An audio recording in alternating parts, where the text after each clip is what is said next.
Welcome to GK current affairs fine friends. I hope आप लोग अच्छे होंगे। तो आज मैं आप लोगों के लिए एक नेक्स्ट टेस्ट लेके आ चुका हूँ। टेस्ट है, इसके पहले मैंने आप लोगों को 14 या 15 टेस्ट करवा चुका हूँ। यदि आप लोगों ने वो टेस्ट नहीं दिए तो जाके वो टेस्ट भी दे दीजिएगा, क्योंकि ये टेस्ट आपके आने वाले एग्ज़ाम्स के लिए काफ़ी इम्पॉर्टेंट है एंड ये आपके मार्क्स को बूस्ट करेंगे एंड आपको न्यू क्वेश्चंस देखने को मिलेंगे जो आपके एग्ज़ाम्स के लिए काफ़ी इम्पॉर्टेंट है। तो चलिए आज का क्लास स्टार्ट करते हैं, टाइम को वेस्ट ना करते हुए। इसके पहले आप लोगों ने चैनल को सब्सक्राइब नहीं किया तो चैनल को सब्सक्राइब करके बेल आइकन प्रेस कर दीजिएगा। एंड कॉन्सेप्ट क्लास फिजिक्स का चल रहा है, उसको देखना ना भूले, वहीं से क्वेश्चन आएंगे। सूर्य से आने वाले हानिकारक किरणों को कौन सा मंडल रोकता है? सूर्य से आने वाले किरणों से बहुत तरीके की बीमारी हो सकती है, यहाँ तक कि कैंसर की बीमारी भी हो सकती है, स्किन कैंसर। तो उसको कौन सा मंडल रोकता है? आयन मंडल, क्षोभ मंडल, समताप मंडल, ओजोन मंडल। तो चलिए इसका सही जवाब दीजिए। तो इसका सही जवाब क्या होना चाहिए? कौन सा मंडल रोकता है? तो वो कौन सा है? आयन मंडल रोकता है। नेक्स्ट है, तालाब के पैंदे का पानी गर्मियों में ठंडा रहता है क्योंकि? आपको पता होगा तालाब का जो पैंदा रहता है उसका पानी गर्मियों में ठंडा रहता है क्योंकि संवहन क्रिया से, चालन प्रक्रिया से, वाष्पीकरण प्रक्रिया से या विकिरण प्रक्रिया से। तो इसका सही जवाब क्या होना चाहिए? ये भी कॉन्सेप्ट क्लास में क्वेश्चन कराया गया है टॉपिक। तो इसका सही है वाष्पीकरण क्रिया से जो तालाब के पैंदे का पानी गर्मियों में ठंडा रहता है। पलायन वेग निम्न में से किस पर निर्भर करता है? ग्रह की त्रिज्या पर, द्रव्यमान पर, वस्तु की सहमति पर या ए और बी दोनों पर। तो पलायन वेग निम्न किस पे निर्भर करता है? तो इसका सही जवाब आप लोग बताइए। तो इसका जो सही जवाब होना चाहिए वो क्या होगा? वो होगा ग्रह की त्रिज्या पर निर्भर करता है पलायन वेग। चलिए नेक्स्ट क्वेश्चन देखते हैं। किस ताप पर गैसों का आयतन शून्य हो जाता है? परम शून्य तापमान पर, 4 डिग्री सेंटीग्रेड पर, 100 डिग्री सेंटीग्रेड पे या 273 डिग्री सेंटीग्रेड पे? किस ताप पर गैसों का जो आयतन होता है वो शून्य हो जाता है? तो चलिए इसका सही जवाब बताइए। तो इसका जो सही जवाब होगा, परम शून्य तापमान पर अधिकतम ताप पर गैसों का आयतन शून्य हो जाता है।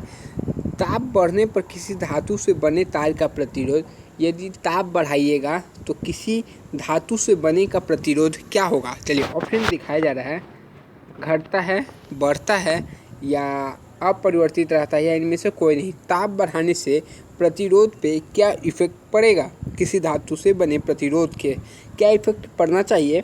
तो इसका सही जवाब आप लोग दीजिए। तो इसका जो सही जवाब है, ताप बढ़ने से उसका प्रतिरोधकता बढ़ती है, यानी डायरेक्टली प्रोपोर्शनल होती है। विद्युत घंटी किस सिद्धांत पर कार्य करती है? तो विद्युत घंटी वो घंटी है जो आपके घर में यूज़ होती है, जो नॉर्मल बेल है उसी को विद्युत घंटी बोला जाता है। विद्युत चुंबकीय सिद्धांत पर, विद्युत ऊर्जा के सिद्धांत पर, अन्योरण प्रेरण के सिद्धांत पर या विद्युत चुंबकीय प्रेरण पर? तो इसका सही जवाब दीजिए आप लोग। तो विद्युत घंटी किस पर कार्य करती है?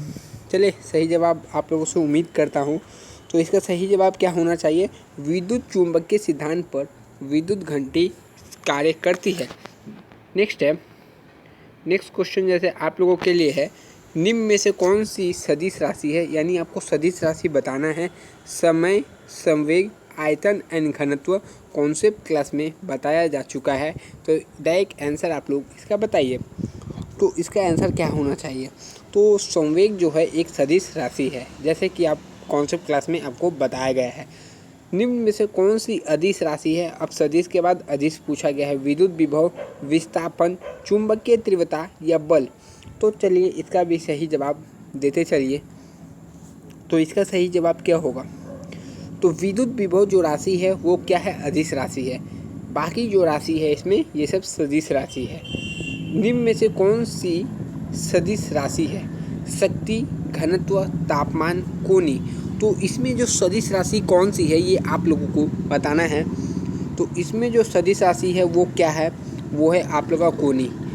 कौन सा समीकरण गलत है? आपको गलत बताना है। S equal to u t half a t square, v equal to u plus a t, v square minus e square equal to 2as and then v equal to u plus a s. तो इसका जो समीकरण 4 है वो गलत है, ऐसा कोई इक्वेशन नहीं है। ठीक है, मोशन चैप्टर का क्वेश्चन है, डायरेक्ट यहाँ से पूछा जाता है, बहुत कम चांसेस रहते हैं फॉर्मूला पूछने का। निम्न में से बल का मात्रक नहीं है, यानी यूनिट ऑफ फोर्स नहीं है। बल बोला है pound, dyne, joule and newton. कौन सा मात्रक जो है वो बल का मात्रक नहीं है, तो इसका सही जवाब क्या होगा? जूल किसका मात्रक है? एनर्जी में जूल आता है एनर्जी का, तो ये बल का मात्रक नहीं है। निम्न में से कौन सा युग्म गलत है?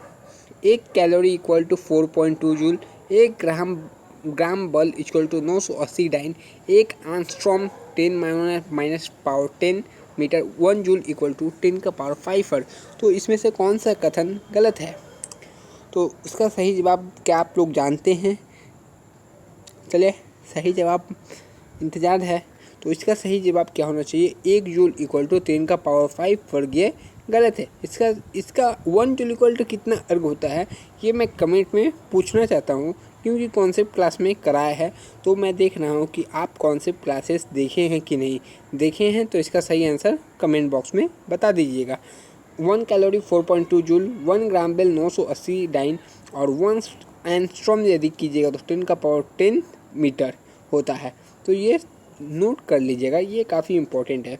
संवेग का मात्रक है newton, kilogram metre second, newton metre या मीटर सेकेंड। तो संवेग पूछा है, संवेग को मोमेंटम भी, संवेग को शायद मोमेंटम बोला जाता है ना इंग्लिश में, तो उसी का आप लोग बताइए। तो इसका सही जवाब क्या होगा? Kilogram metre second. नेक्स्ट है, न्यूटन के किस फल को ब्रिज से पृथ्वी पर गिरता देख गुरुत्वाकर्षण बल का अनुभव लगाया? पहला ऑप्शन है सेब, दूसरा ऑप्शन है आम, तीसरा ऑप्शन है संतरा, चौथा ऑप्शन है अनारस। तो इसका सही जवाब तो आप सभी को पता होगा, इतना तो मैं जानता हूँ। तो किस फल को देखकर गुरुत्वाकर्षण बल का अनुभव लगा, तो वो सेब था। क्या था? सेब। गुरुत्व त्वरण का मान सबसे अधिक होता है पृथ्वी के केंद्र पर, ध्रुवों पर, विषुवत रेखा पर या एवरेस्ट के चोटियों पर। तो गुरुत्व त्वरण का मान सबसे अधिक कहाँ होता है? तो चलिए, इसका सही जवाब क्या होना चाहिए? तो गुरुत्व त्वरण का जो सबसे ज़्यादा मान होता है वो कहाँ होता है? चलिए बताइए, देखते हैं। तो वो ध्रुवों पर जो होता है गुरुत्व त्वरण का मान सबसे ज़्यादा होता है। चलिए नेक्स्ट आगे बढ़ते हैं। पृथ्वी पर वायुमंडल रुका हुआ है हवा द्वारा, बादलों द्वारा, गुरुत्वाकर्षण बल द्वारा, पृथ्वी के घूर्णन द्वारा। तो पृथ्वी पर वायुमंडल किस कारण रुका हुआ है? तो इसका सही जवाब आप लोग बताइए। तो पृथ्वी पे जो वायुमंडल रुका हुआ है उसका मेन कारण क्या है, उसका मेन रीजन क्या है? तो वो रीजन है क्या? गुरुत्वाकर्षण द्वारा। स्वतंत्रतापूर्वक गिरती हुई वस्तु की कुल ऊर्जा, गतिज व स्थिर ऊर्जा प्रत्येक बिंदु पर घटती है, बढ़ती है, स्थिर रहती है, शून्य हो जाती है। तो इसका सही जवाब क्या होगा? तो इसका सही जवाब है, जब स्वतंत्र रूप से गिरती हुई वस्तु की कुल ऊर्जा प्रत्येक बिंदु पर ना घटती है, ना बढ़ती है, ना शून्य होती है, तो क्या होती है? वो स्थिर रहती है। पृथ्वी की कक्षा में घूमता कृत्रिम उपग्रह की पृथ्वी की सापेक्ष गति क्या है? असमान, शून्य, 11 किलोमीटर प्रति सेकंड या वेग पर। तो इसका सही जवाब क्या होना चाहिए? तो शून्य होती है। पृथ्वी की कक्षा में घूमते कृत्रिम उपग्रह को पृथ्वी के सापेक्ष गति क्या होती है? वो शून्य यानी 0 होती है। नेक्स्ट क्वेश्चन है, पूछा गया है कि पानी से भरे एक जार में बर्फ़ का टुकड़ा तैर रहा है, जिस समय बर्फ़ पिघल जाता है तो पानी का तल। क्वेश्चन यहाँ से आप लोगों को क्लियर दिखाई दे रहा होगा। तो पूछा क्या गया है, पानी के भरे एक जार में एक बर्फ़ का टुकड़ा तैर रहा है, जिस समय बर्फ़ पिघल जाती है तब पानी का तल क्या होगा? ऊपर उठ जाता है, नीचे चला जाता है, अपरिवर्तित रहता है या बर्फ़ के द्रव्यमान के अनुसार ऊपर या नीचे जाता है? तो इसका सही जवाब बताइए। तो इसका सही जवाब क्या होना चाहिए? तो इसका सही जवाब है अपरिवर्तित रहता है। क्या? अपरिवर्तित रहता है। सारे चीज़ को कॉन्सेप्ट क्लास में बताया जा चुका है। इसमें से सारे क्वेश्चन जितना मैंने टेस्ट लिया है 90% या क्वेश्चंस मैंने कॉन्सेप्ट क्लास में डिस्कस कर चुका हूँ। जो देखता है उसी को पता होगा। नेक्स्ट है, दिए की बत्ती में तेल किस प्रक्रिया द्वारा चढ़ता है? गुरुत्वाकर्षण, उपतलाव, कोशिक तत्व, तैरने की प्रक्रिया से। हाल ही में यह क्वेश्चन मैंने प्रॉपर्टीज ऑफ मैटर्स में आप लोगों को पढ़ाया था, तो उसमें मैंने सेम कॉन्सेप्ट बतलाया था कि लैंटर्न में तेल ऊपर कैसे चढ़ती है। इसका जो रीज़न बताया था वो क्या आप मुझे बता सकते हैं, और एक उसका रीज़न बताया था, और 4 से 5 एग्जाम्पल्स मैंने बताए थे, तो उसी का ये क्वेश्चंस है। तो इसका सही कारण बताइए। तो इसका सही कारण क्या होना चाहिए? दिए की बत्ती में तेल किस प्रक्रिया द्वारा चढ़ता है? तो उसको इंग्लिश में क्या बोलते हैं? कैपिलरी एक्शन, और हिंदी में क्या बोलते हैं? कोशिका तत्व बोलते हैं। दो समान लंबाई की भिन्न भिन्न व्यास वाली नलिकाओं को पानी में डुबाया जाए तो पानी का स्तर किसमें अधिक उठा हुआ होगा? जिसमें भिन्न भिन्न बोला है व्यास है। अधिक व्यास वाली नलिका दोनों में समान, कम व्यास वाली नली में या पानी का स्तर ही नहीं उठेगा। तो इसका सही जवाब बताइए। तो इसका जो सही जवाब होगा वो होगा कम व्यास वाली नली में। कांच की नली को गर्म करने पर आसानी से मोड़ी जा सकती है, क्योंकि गर्म करने से कांच हो जाता है प्लास्टिक, प्रातष्ट, निर्तन्य या तरल। कांच की नली को गर्म करके आसानी से मोड़ा जा सकता है, क्योंकि गर्म करने से कांच हो जाता है। क्या हो जाता है? चलिए इसका सही जवाब आप लोग बताइए। तो इसका सही जवाब है प्रत्यास्थ हो जाता है। एक अंडा शुद्ध पानी में डालने पर डूब जाता है और नमक के घोल वाले पानी में तैरता रहता है, क्योंकि शुद्ध पानी का घनत्व। चलिए इसका ऑप्शन अच्छे से दिखा रहा हूँ। चलिए तो बताइए, शुद्ध पानी का घनत्व नमक के घोल वाले पानी से अधिक और अंडे के आयतन द्वारा विस्थापित पानी के आयतन से अधिक है। नमक के घोल में पानी का घनत्व शुद्ध पानी के घनत्व से अधिक है। अंडे के आयतन द्वारा विस्थापित पानी का भार शुद्ध जल की बजाय घोल वाले जल का अधिक है। नमक के घोल के पानी का घनत्व शुद्ध पानी और अंडे के घनत्व के समान है। उपरोक्त में से कोई नहीं। तो चलिए इसका सही जवाब क्या होना चाहिए बताइए। इसका सही जवाब आप लोगों से उम्मीद करता हूँ कि आप लोग दे सकते हैं। तो नमक के घोल के पानी का शुद्ध, तो ऑप्शन बी होगा। आप लोग पढ़ लीजिए एक बार, उतने बड़ा मैं पढ़ना नहीं चाहता हूँ। निम्न में से कौन सा तरल कोशिका नली में अपनी सतह से नीचे चला जाता है? कोशिका नली में अपनी सतह से नीचे चला जाता है। ऑप्शन नंबर 1 है पानी, मिट्टी का तेल, अल्कोहल एंड पारा। तो चलिए इसका सही जवाब बताइए। तो इसका जो सही जवाब होगा वो क्या होगा? पारा चल जाता है नीचे, कोशिका नली में अपनी सतह से नीचे चला जाता है। आज का आखिरी क्वेश्चन, और इसके बाद आप अपना मार्क्स कमेंट में ज़रूर बताइए।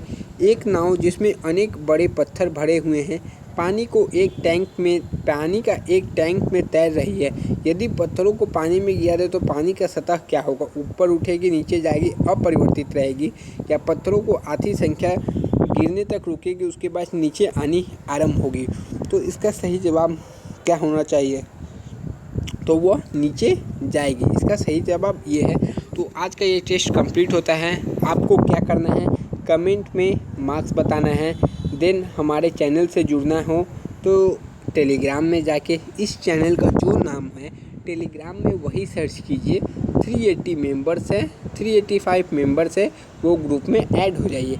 वहाँ पर ही आपको डेली क्विजेस होते हैं। जो इम्पोर्टेंट चीज़ रहता है टेलीग्राम में शेयर किया जाता है। जो इम्पोर्टेंट इंस्ट्रक्शन होता है टेलीग्राम में। एंड आपने यदि अभी तक पीछे वाले 14-15 जो टेस्ट हुए हैं नहीं दिया है तो आपने बहुत इम्पोर्टेंट क्वेश्चंस को मिस कर चुके हैं। बट आप ये देख सकते हैं प्लेलिस्ट में इसका वीडियो पड़ा है, तो आप वो वीडियो देखें और अपना टेस्ट देते रहें। ये नहीं है कि टेस्ट छूट गया तो नहीं देंगे। आप अपना जो अच्छे समय है उसमें बैठ के ये टेस्ट दीजिए एंड क्वेश्चंस अटेम्प्ट कीजिए। इससे आपको नए नए क्वेश्चंस को देखने को मिलेंगे। एंड जिसे नहीं पता था कि ये टेस्ट होता है वो उसे भी पता चल गया, एंड देन वो भी आके टेस्ट दे एंड अपने फ्रेंड्स को भी जोड़े इस ग्रुप से। तब तक के लिए जय हिंद फ्रेंड्स। नेक्स्ट वीडियो में आपसे फिर मिलेंगे।